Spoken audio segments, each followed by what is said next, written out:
مركزين بشكل كبير جدا، وعايزين نعدي الدور ده عشان خاطر عندنا ماتش مهم ان شاء الله يوم السبت الجاي، اول ماتش في الدوره الرباعيه مع الاهلي.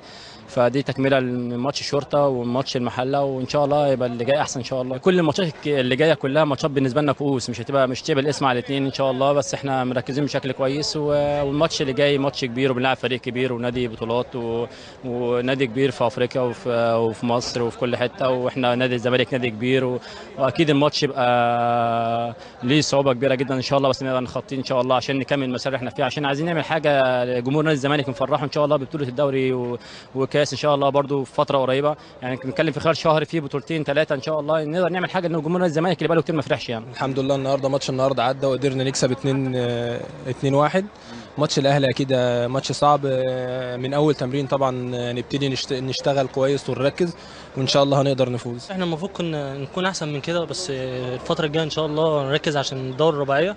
وطبعا انا اول مره اشارك مع الدرجه الاولى تحت الكابتن احمد حسام ميدو، هو ليه الفضل في كده. ودي قبل كده ودي، بس الودي غير الرسمي طبعا. في الماتش الرسمي النهارده حسيت بالمسؤوليه وحسيت بقيمه تيشيرت نادي الزمالك فعلا. الكابتن احمد حسام ميدو معودنا ان انا لاعب نادي الزمالك، يبقى الحاجات دي ما تبقاش موجوده فينا. يعني الكره لما تجينا عادي وبتاع